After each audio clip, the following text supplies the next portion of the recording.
morning and welcome to your daily game face. I am Dr. Kim Lannon. I'm here with Lou. Yeah, sort of. Still remote though. I know. Well, I'm still remote because, well, this one's today you mostly, but Yeah.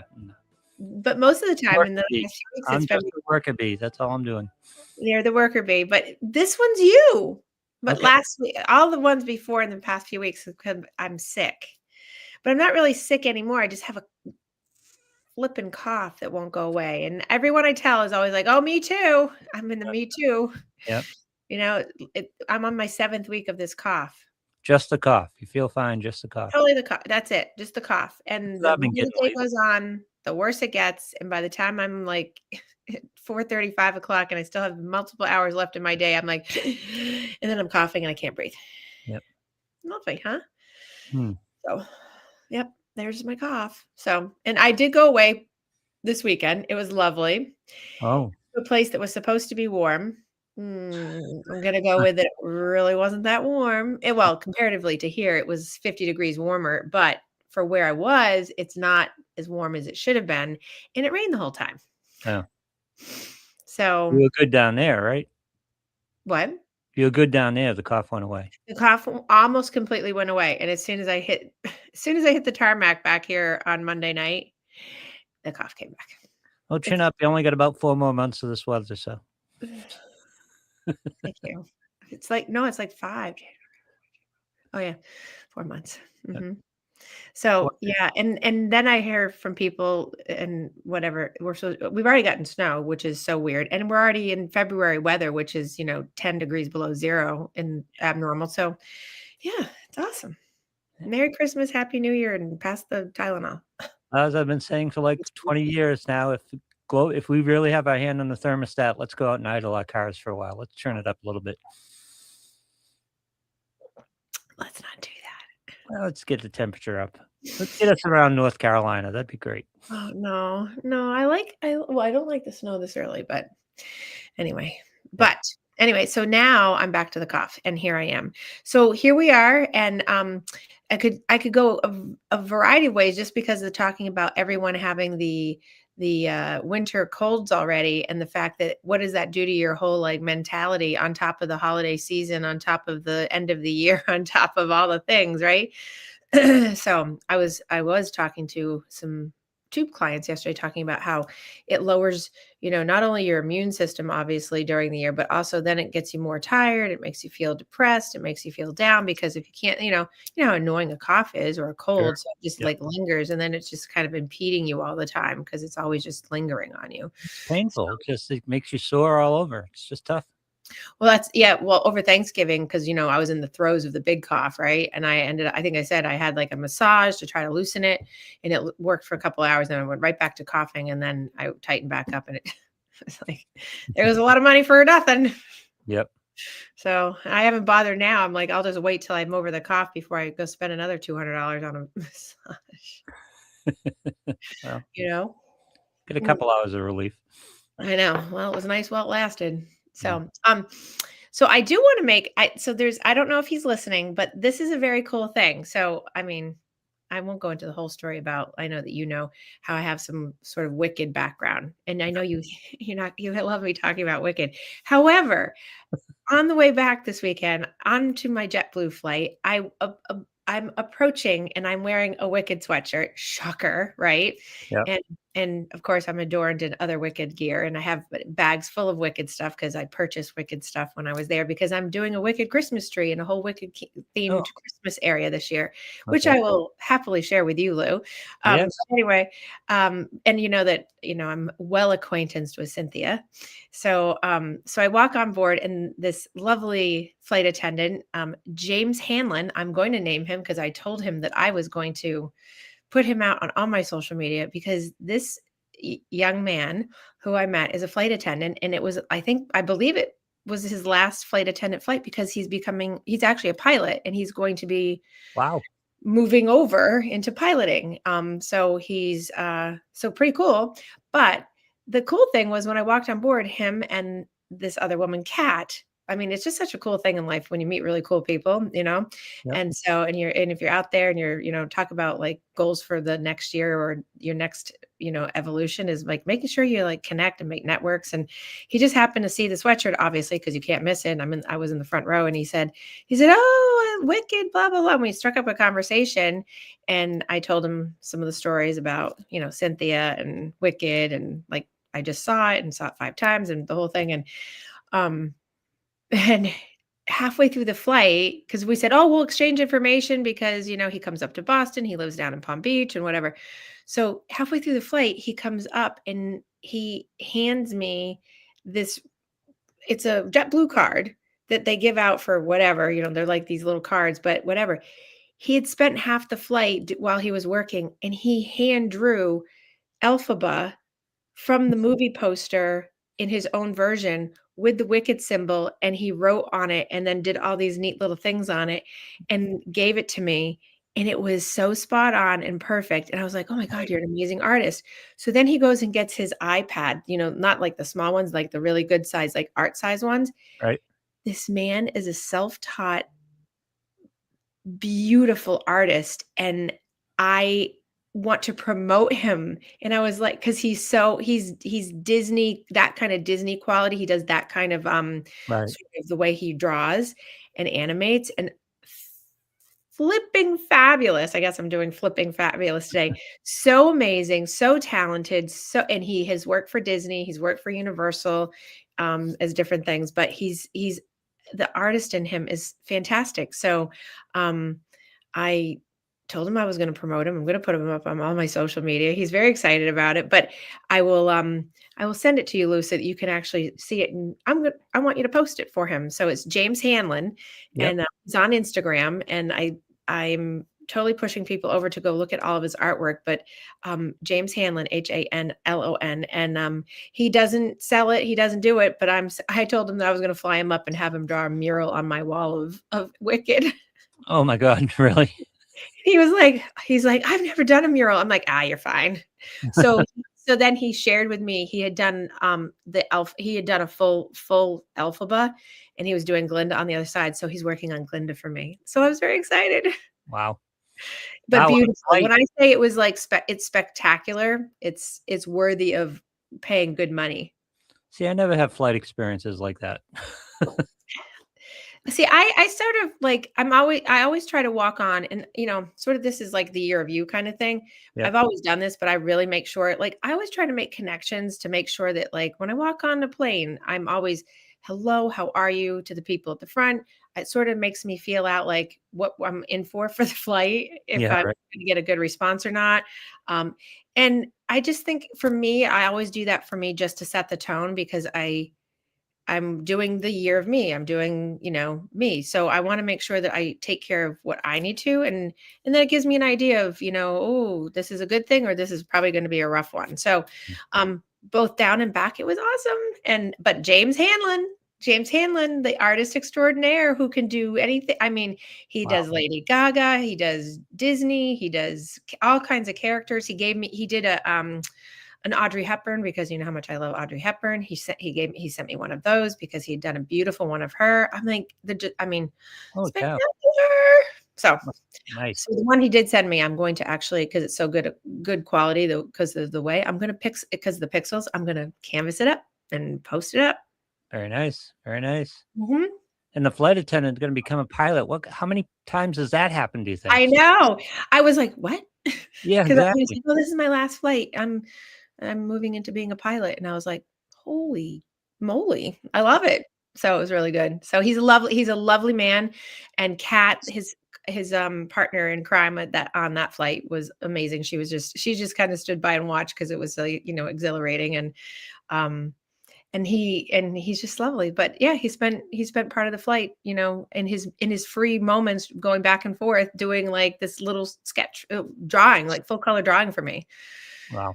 It's Wow. beautiful. So it's all framed already, and it's in my little start of my Wicked room. It's all framed up and ready to go. It's really pretty. I love it. Should So, have had it for the show. Show it on the show. I could. You want me to go get it? How long would it take? 2 seconds. It's like All right right. around the corner. Yeah. Hold on, everyone. Pause on that. Look at my beautiful tree behind me. Pause, look at the tree, look at the teddy bear, look at the Brady jersey. All Kind of those like that. things, all those things behind me are all relevant to the things I do in my life. Yeah. So, okay, here we go. So this is what James Hanlon did. Look at that. Isn't that beautiful? Love it. He did like everything except for the jet blue and the words. He Yep. did. So the picture, the wicked, the wand, and the. Did you just thumbs up me? I didn't do that. I don't either, but anyway, so that's what James did, and it's spectacular. So, and then he wrote, "Hope you had a very wicked flight." Nice. It was really cute. So, James Hanlon, Instagram, go to see him, go look at his work. It's amazing. So, I feel like that's a really cool thing around like Christmas time. Like, I'm looking for good spirit and good attitude, and No, it's and a great example of fishing for or shopping for good experiences and shopping right. for the good vibes, right? It's an important thing to do because as I was lamenting, I've never had a flight like that I can remember.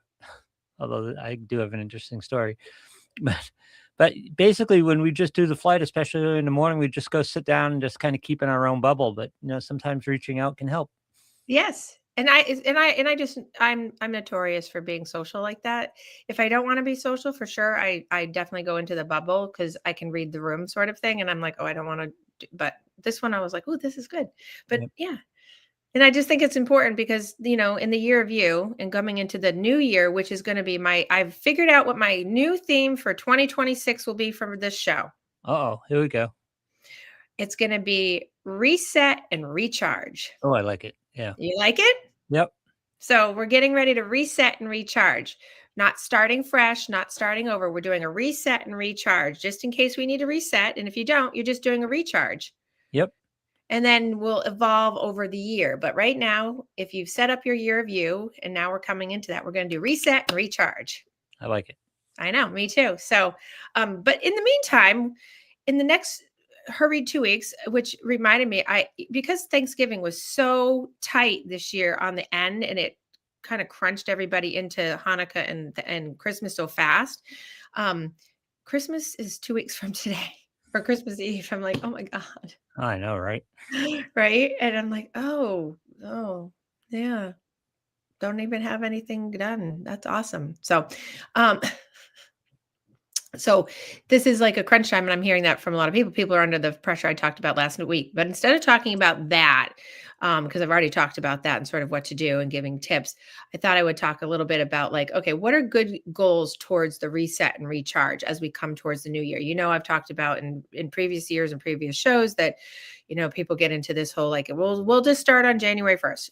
Yeah. I go away from that. That's not a good plan.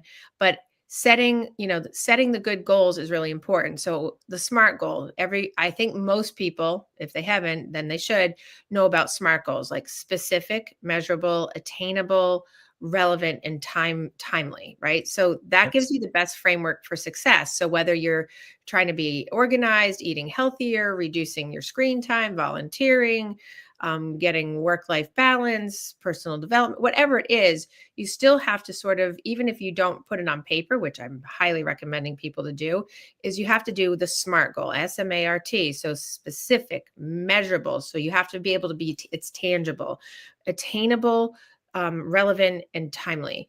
And so, and people start off great, but if you don't write it down, because people don't like writing things down sometimes, but Yep. we know psychologically that when we write things down, it makes us more accountable to ourselves. And when we share it with someone else that we trust, it makes us more accountable doubly because we've done it for ourselves, journaled it, and then given it to someone else like, hey, this is what I'm doing.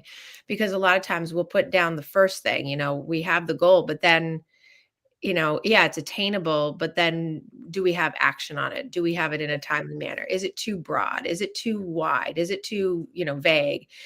So being able to really put it in that context. So keep SMART goal in mind. I don't have to really explain it. It seems pretty self-explanatory for people. But, I mean, I could do a whole show on that, but I don't think I need to.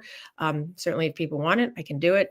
But I think one of the things that's come up a lot this year, because obviously finances for people, I don't talk a lot, except for I've been on Jeff Shank's show for his Talk Money, but talking about financial health in the new year and really talking about how people don't, kind of like sleep. I think financial health doesn't get enough airtime.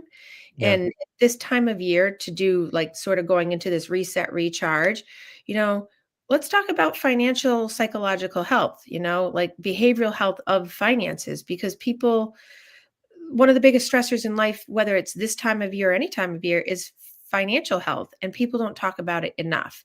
And we can talk about other goals too, but I think that the financial one is so important because people don't. We're not taught, as you know, Lou. We're not taught. At least I wasn't. I don't know if you were. And most people I know haven't been, because when I get them in my office, we talk a lot about it and I show them. But about it, that we're not taught how to do financial budgeting. We're not taught that in like, even in like, we're taught about money, like what it, dollar, coins, whatever they mean, but no meaning about how to Right. do accounting, how to do budgeting, how to plan for a future, how to invest, there's nothing there. And unless you're going into that kind of field really in college, you don't ever get that. And so if you're not a person who's college bound or college bound for something like that as a degree, you're not going to have that in your future. You're not going to be able to see that. And so people sort of walk around blindly all the time, sort of robbing Peter to pay Paul, sort of living on the skin of their pants. Yep. Right. And doing that. And, I think a vast majority, I was looking up last week when I was away, just kind of getting ready for this show. I was looking up some statistics because, I love those, about how many people really don't, get involved in their financial well-being. And I mean, it's off the charts. How I usually say, oh, I could pad that. And maybe, no, this was pretty, like, it's such a small percentage of not just even United States, it's global. Like, people just don't, in general, really work or know how to work their financial mental health, and just and how their mental health would be so much better if they had a better Yep. mindset. It's so much easier, I think, for people. And even though it can cause them massive problems, people will just blindly go out and just, like, right now, you see it, just spend wads of money, and then they justify it like, I'll pay it in January. I'll pay it off over the next year, and they get themselves way over, because why? They didn't budget. And so that's why, funnily, I said, humorously to all my friends and family, I'm like, Bank of Kim is closed this year. It's going to be a really tight year. Yeah. Because I was keeping in mindset with this all year of like, but I had planned. So I'm not really Bank of Kim closed, but it's just more like, I'm just much more mindful of the fact that I'm trying to be like mindful of that. And I Yep. just think that this time of year, because of expectations people have for themselves, people have for other people, who in their thoughts of what other people expect, that they get themselves into such a financial bind that lasts not into January. This lasts for 6 months, 8 months, or it comes right into the next year.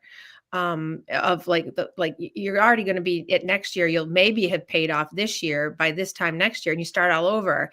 And Yep. people notoriously do that, or they just stack on and accumulate. And so my first thing is, when I do financial health and mental health stuff with my clients, is we'll write down like a whole expense list of what their expenditures are, including right down to, and we've talked about this before, if they're a cigarette smoker, if they're alcohol drinker, if they are a gambler, if they are a big shopper, if they They go uh, to Jenkins. if they go to Dunkin's, Starbucks, Panera, all the little things that add up.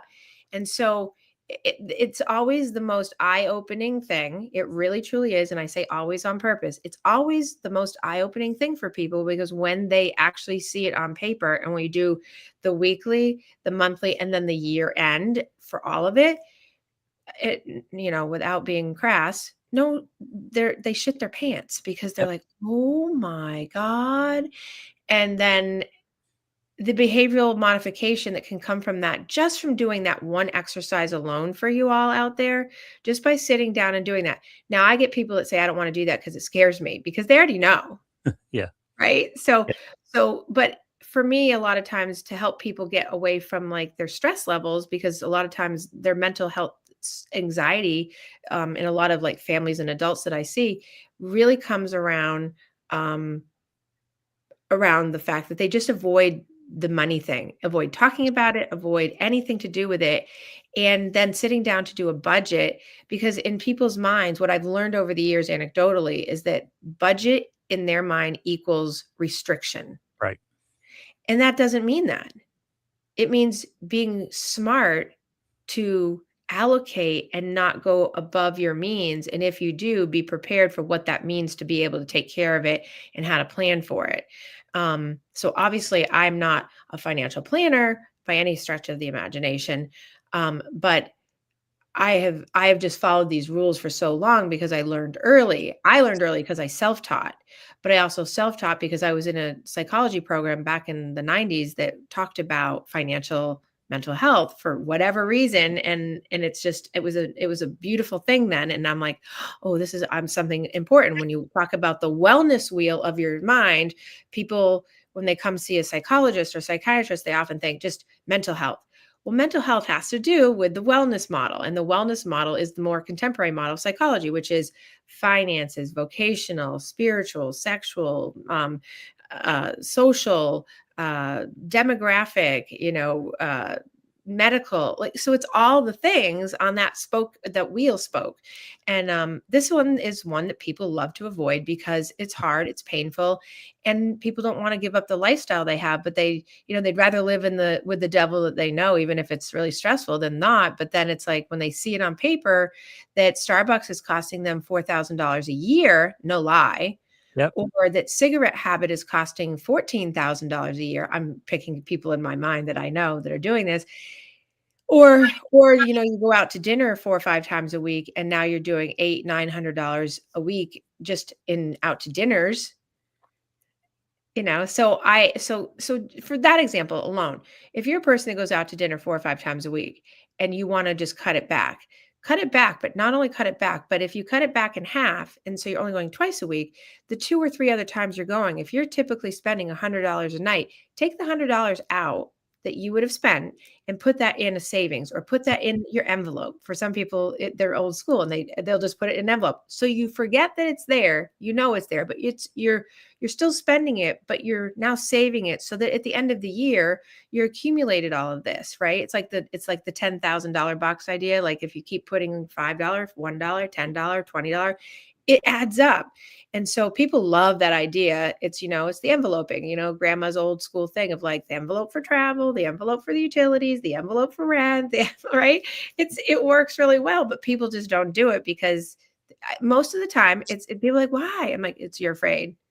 This You're is why afraid. finances and weight loss are two such great areas to start your mental health journey because they're more quantifiable than most of the things you face in mental health. Yes. And it's the same techniques. It's baby steps. It's stacking wins. It's small goals, Mhm. smart goals, as you said, Yep. seeing gains. And what happens is you're so intimidated by it at the beginning, but once you start making those gains and once you start to see progress, you get motivated and you just keep digging in and you go further and further and further. And you can take that skill set and translate it to anything else in your life. Exactly. Mm. Exactly. And I'm going to really work hard with people here on this show for at least the next few weeks and into the new year of really trying to destigmatize the fear of getting your financial well-being under control, because it makes such a difference and takes such a relief off. I mean, the number one and number two fight in marriages or in coupledom, even if you're not married, is money and children, if you have them, or money and sex, or money and family. Yep. But money's always in there. It's always there. Yep. Money is always in there. It's all, Such a source of stress if you're not on top of it.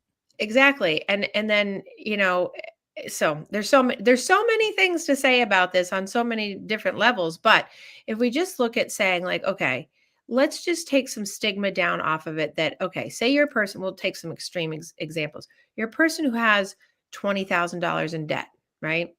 And it's credit card debt, right? Um, there's so many options out there it's just like anything in mental health. When people get in this mindset of like, I'm stuck, I can't do anything about it. It just is the way it is, and I'm stuck, and it's just overwhelming and whatever. I'm victimized by it. I don't have any control over it. I have no right. Yeah. I have no control in whatever. It's happening to me, even though I created it myself, Yep. right? So you take that person with the $20,000 debt. You take them. First of all, I always advise people if they can find someone, because a lot of financial advisors will give free advice. So if if you can't do it yourself, like I do the base, excuse me, here it comes. Hmm. Obviously, I'm not a financial advisor, but I know enough psychologically of how to put yourself in the right mindset to get yourself in the right place to start. So, just creating like the basics, creating that expense list that you put out and just looking at it for real. Put it on an Excel sheet, write it down on paper, whatever's easiest for you. I'll do it with you. That's what I do with my clients, right? And then what we do is after that, a lot of them right after that, they get so relieved that it's out on paper because that was such an adverse experience that all Right. of a sudden that sort of releases them. And I don't really have to do much more because all of a sudden they're like, okay, I got it. I know what I'm supposed to do. And they can see it because all they do then is like Starbucks out, or everything gets cut back. And that's kind of a basic quick fix in a lot of ways because then people spend the year doing that. But then I say, go to a financial advisor, get the free consult, let them, or get someone that, it is a cost sometimes, obviously, but if you can find someone that maybe you need to check in with once or twice a year that costs you maybe a couple $100, that's worth its weight in gold if you find someone good. Now, buyer beware. There's a lot of people out there that have no idea what they're doing. Or they're commission based. Yeah. Or they're commission based. So be careful of that because then you're right back into the same loop that you started with. And then you just added in another expense. So that's why I tell people go for people that offer it for free, don't salesman you into something, and or now you can go online and Google. And I'm not a big Dr. Google thing, but in this case, there's so many free resources for people to do and create a budget based on the base expense sheet that I talk to people about to get your financial health in order. And then you can just go on and there's templates and there's also programs that you can go on and sign up for free that will allow you to help track yourself. A lot of banks do it, like my two banks do it. Um, they do it automatically for you and then they'll alert you like this is more than typical, you've had a higher month, you need to cut back here. So if you have a bank account that you check in with, do that more frequently. I had a moment like where I was doing it almost daily because I was so fascinated by it. I was like, oh, it generates it for me. This is like exciting. And then it's almost like a game of like, oh, how much can I put there and take off there? Yep. So if you're like me like that, it's like, oh, this is fun. But but you have to get past that averse feeling of bumping up against the wall of how scary your debt is. So going back to the $20,000 person, right, for instance, or the $50,000 person, it's overwhelming to you, but there are ways to get out of it without having to go to those consolidators that charge you huge finance charges. There's ways to get around this to help you. And that's why I mean, I won't go into all those things because, again, not a financial advisor, but to make your psychological health a good start on this is sit down right now, even though you're in the throes of Christmas. Don't be scared because nothing's going to change right now. It's Right. just showing you the picture. You already know it in your brain, which is why you're avoiding putting it on paper. Just put it down so that you have it there. So it's a thought dump. It's all out of your head. And then you see it. And then you can start looking at it going, okay, where can I chip away at this? What can I do with this? And then it gives you a sense of empowerment and much more advocacy for yourself, which is that boundary we've been talking about all year in the year of you, to really kind of say, oh, I can take control of this. And it's like the hoarding house, right? People look at a hoarding house and go, oh no, I can't do the whole thing at once. Right. You have to start with the front door and the first 3 square feet. That's it.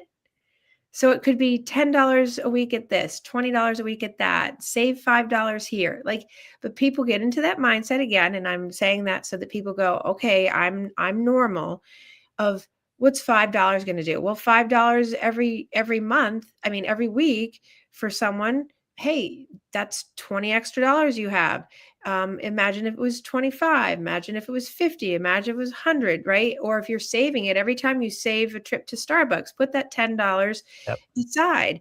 But people don't think like that because it's just the mindlessness, not the mindfulness, is just like, oh, it's expending out.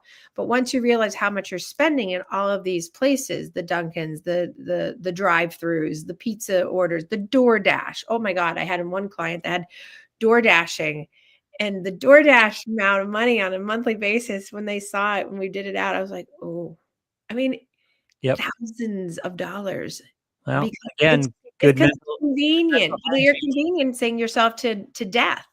Good mental hygiene awareness is everything. That's the first Ex step.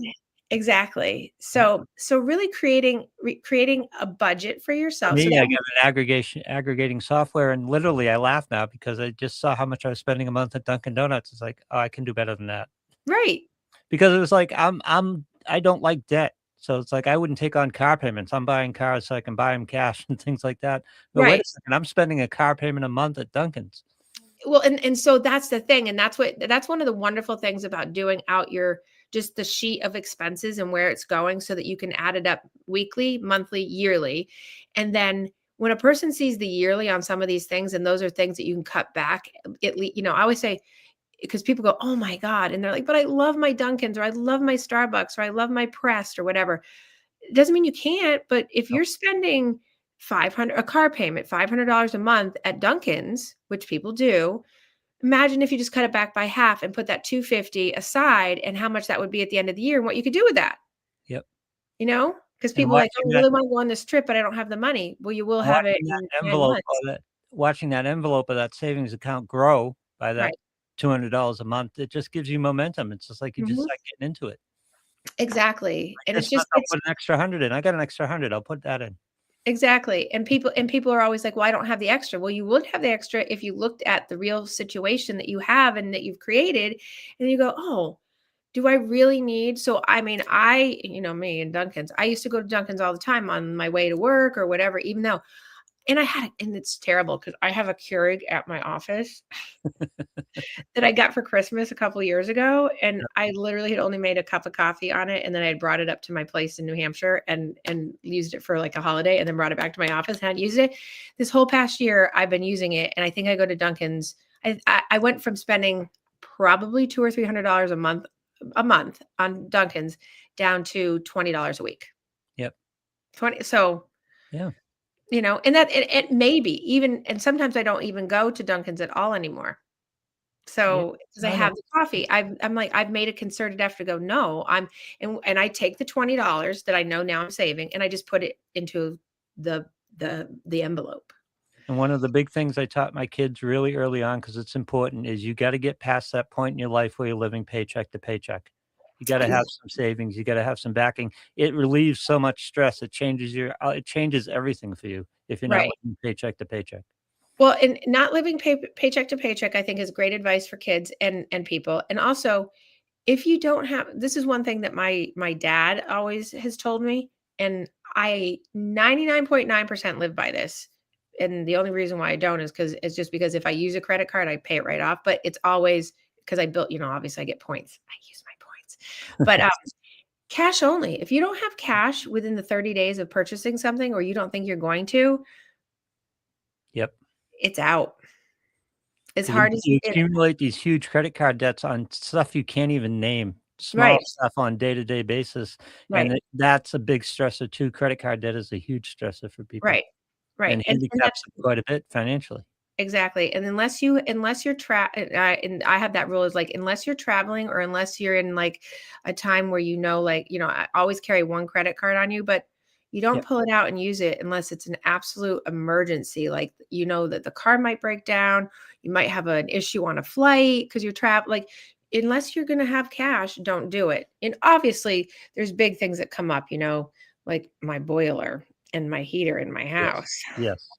That's a little different, Bills right? and those a couple years ago too, yes. Although that's right now. Yeah. Right now. Oh, yeah, yeah. I'm getting ready to do that 'cause, I'm lovely. So, but I mean, those are big ticket kind of items that have to be, right? Those aren't Starbucks. Those aren't Dunkin' Donuts. Those aren't like necessities that have to go on a credit card. If you don't have the $4 or the $8 Starbucks to buy your coffee, and you need to put it on a credit card, and at the end of the month you've got like this huge bill that you're accumulating, Yep. don't be going there, because you're at the end of the month, you've spent 3, 4, $500, and now you've got a 20, well, for a lot of people, on credit cards, you've got a 22% interest, or you've got 12%. Like, don't, like, think about how much You're doing interest you're great if paying. you got 22%. Are you kidding me? You what? You're doing great if you have 22%. It's I more know like some 28, 29. Well, right, exactly. So, and I'm big on telling people too, like, don't put yourself in a bind get a 0% interest card. Don't take cards that have these high percentages. A lot of people don't have good credit to get those, but if you can build up to the point where you don't have a credit card, and don't carry 500 credit cards, carry just a few. Like, get a few that are safeties, but always go for ones that give you points. Always go for ones that accumulate travel. If you're a traveler, always accumulate cashback ones, so that you're going to get it back. But if you can't pay it off on the 30-day cycle, Well, that was a big point of awareness for me this year because I uh-uh, do a spreadsheet on everything, and I broke down credit card interest, and I was seeing how much I paid in credit card interest. I goes, "I gotta fix this." We doesn't start make looking you for grow lower up. interest cards and 0 balance transfers and stuff, 0% transfers, and Right, I'm doing that. I've got 15 months. I don't have a ton of credit card debt, but for right, 15 months, I've got it interest free. So, right. and Exactly. that's a significant savings, by the way. For Exactly. nothing. You're paying that kind of money for nothing, basically. I mean, the only thing that just for buyer beware on those, so you have the $20,000 person that wants to put their $20,000 debt and transfer it over to a 0%, they usually do a 3% Right. fee for the Transfer rate. transfer. So on 20,000, you're going to pay $600 extra, but that's going to be a bigger savings than the amount of interest that you'd end up paying on $20,000 that could have been paid off, that you were probably going to pay off over 40 years, versus you have 15 months to pay it off and you got to work really hard to do it, but it's cheaper. Yep. And stop Yep. putting it on a credit card. Don't put your miscellaneous, like, Right. silly things, like, if you have to do that, then you shouldn't be doing it. And in No, fact, I no tell my kids to use a debit card, but don't keep a full balance on your debit card. Make it so that if you wanna buy something, you might have to transfer money, and money into it. Right. that little extra step of going to your app and transferring money in there often just keeps your Stops you. head straight about spending it. Exactly. And Yeah. that's also why, if you move money out and you move it into other places, and you, like, set it and forget it, you do, like, get the mindset that it's not there. You know it's there, but you don't, because it's not there, you don't actively go to see it. It kind of goes out of your mind, Yep. because then it's not right in front of you with the numbers. So you're not like, "Oh, I have 20,000." It's like, "Oh, I only have 4, and that's for all these bills." But on the backside, you might have it in all your little pockets, but you don't have it in front of you. And that gives you a better peace of mind, because then you're just working with the numbers in front of you, versus like what you're like, "Oh, but I have this and I have that." And I've It's gotten very possessive about those pockets and those accounts. It's like, I don't wanna take money out of those accounts. It's like, I once you want to keep start building it, that. Yeah. Once You you don't start wanna them and take they it out. accumulate, because Yep. then what happens? You get this, like, the thing I've been talking about all year, you get a sense of accomplishment, you get Right. the small wins, you're stacking and accumulating this amazing thing, and people are just like, "Well, what's it gonna get me?" Well, wait till you see in 5 years what that can get you, because 'cause you're growing your financial well-being. And again, having that backup so that if your boiler goes or your car goes or something like that, having that just relieves so much stress. Mhm, So many people, it's like the brakes go on their car and it's on the credit card and it's 25, 26% interest and you start mhm, digging that hole. It's right, and tough it to always happens, like, right now. Yep. Yeah, Like, this exactly. is the time of year when people, I mean, I can't tell you, because obviously this is the worst time of year in terms of stuff like this for people in my practice, because I can't tell you how many stories, just since the first part of November, is my heater went, my car went, my brakes went, my door broke.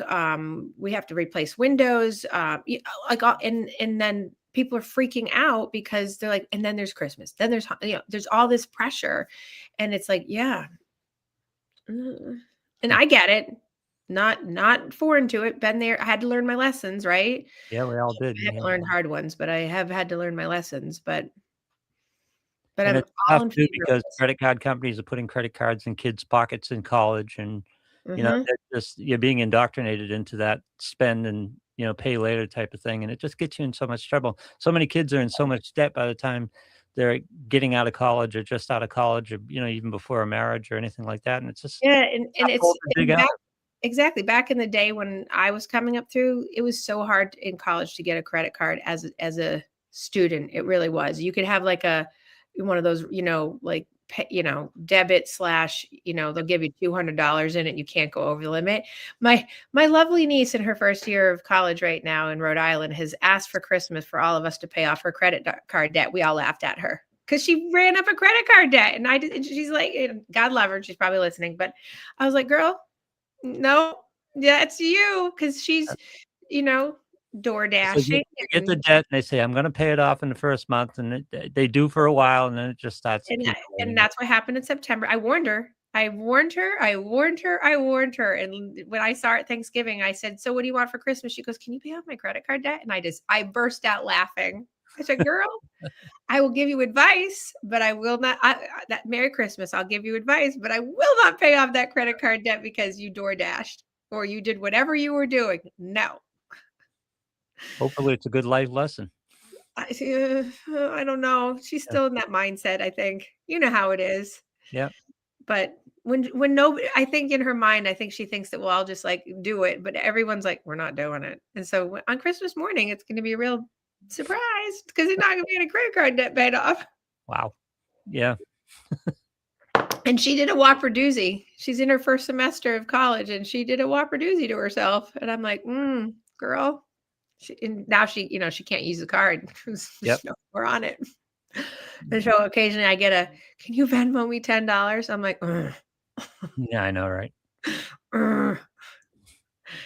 She's on my financial list of God love her. Oh, and Rohit just said, and debt is useful, so you can't even avoid it entirely. Yes, because some debt is Yeah. useful because you have to carry some debt to be able to create a credit Right. score. So you have to do that. But the debt, you don't have to carry a high debt. All you have to do is charge $100 a month on something or and just pay it off on a timely manner over time. And you start building your credit debt. I mean, your credit card Yep. uh, score. And that's it. You don't have to spend $10,000 to make a credit score go up. You just have to spend. But that requires more discipline than most early 20s have. Yes, it Yeah. does. Yes, but this is a good life lesson, and I know I have a lot of young listeners, so if you're Yeah. out there in your late teens, early 20s and 30s, I mean, by 30, hopefully you got it, but By the no. way, I say that having gone through that course myself, so I'm not Me I'm not too. I'm not Yeah. I'm not shooting arrows at anybody because Oh, me too. Oh, I it's have stories from yeah. college of I have stories. But I hopefully what you do is you try to give those lessons, you try to paint those pictures and give those lessons earlier than you had them. That's Yes, the whole goal. yes. And also, I mean, totally a story for another time, not a story, but another part of this, for going into, the reset recharge for financial well-being is like, be careful of the partners you pick also, because sometimes partners you pick are not financially savvy if you are, and they can drain you. They can be soul suckers of your money and be very moochy. Oh god, yeah. That's a whole nother topic, Yep. but it's not really because sometimes that your mindset can be one way and theirs can be another, and that can get you stuck. Yep. So a whole nother piece of that. And because we're on a time crunch today, because I have a show coming in behind me with Lou, um, that's going to probably be close to the end of my show today. Oh, But don't worry, next week we're going to be on earlier next week because it is the holiday season and my schedule is very tight. So look for us to go live next week around 9:15 a.m. until about 10. So we will be starting early, but if you miss it, don't worry. You'll be able to catch it on all your favorite podcast channels. and you The can watch it on demand right here. And you can watch it on demand right here. The only other thing I'm going to start by ending with today is that I have to do my promo to start. So guess what? I'm running the Boston Marathon for the 12th year in a row, very proudly. And of course, I do it for the New England Patriots Foundation. I do it for them because they give back $250,000 every year at the Myra Craft VIP event, and we give it to 25 recipients. There's usually 300 applicants that come from all over New England with their charities. They're all nonprofits that all do amazing work. They're different every year. I have amazing stories, like just phenomenal things that people are out there doing for people. And the money that I've raised in the past years that I've worked for them, I think I'll hit over $100,000 I've raised for them just in the past 7 years with them. And it's all because people are helping me. I have to raise 12,500 as the minimum this year because I raised the highest amount in the past few years. So they set the minimum to meet my level. So I'm so happy, but I'm so because it's a lot of work. So, Yep. but anyway, so my link is out there for this year. I'm sure Lou will find it. But if you want, I'm going to be doing some probably some giveaways. I will probably be doing Super Bowl squares. But if you do give $100 or more, it will go towards those things. And I'm also looking for corporate sponsors because I do have to raise a ton of money, and corporate sponsorships will come with other perks that I will give. So if people are interested, but I have to get on it and get ready because I really need to start training without having to raise money, and they're hard to do together. So $100 or more, you get anything, but 250 gets you a little bit more, 500 gets you a little bit more, 1,000 gets you more perks for that, and more to come on that. But please go to my link.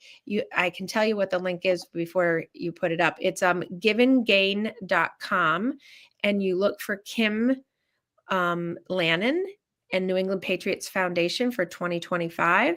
And that will bring you to my page. But hopefully, Lou, you can find it, or I can send you the link and we can pop it up. But I need to start on Gameface. Is it on Gameface? Okay. It is not. Right. It's not right now. No, I haven't put it up. I've been very behind because I've been sick. I usually start this in November on the 1st, but I didn't. So now I'm a little behind. So, okay, a little bag right off the top. So I technically only need 120 of my friends or 120 of my listeners to give me $100 to get me to the level. That would be great if people would do it. Please help me. And when I start all my giveaways and all those things, you'll be entered into them. And if I do the squares, which I'm probably going to do, you'll be entered on the $100 square. And there'll be payouts off of that, for doing that for the charity. So, but don't worry, you're going to give to charity, but I always give back to you too. So I just want to put it out there because I have to start this. So now you're going to hear this for the next 4 months. And So hopefully it'll be done. I always try to get it done by the end of January. And then the past few years I've been done. But hey, if everybody today, 120 of you can give me $100, let's do it. Let's do it. It helps me run. And it helps me help a lot of people. So anyway, I will talk to you guys next week, and we may talk a little bit more about this, but we will probably move on to some other goals going into our reset, recharge, and the year of you as we come to a close and getting ready for 2026.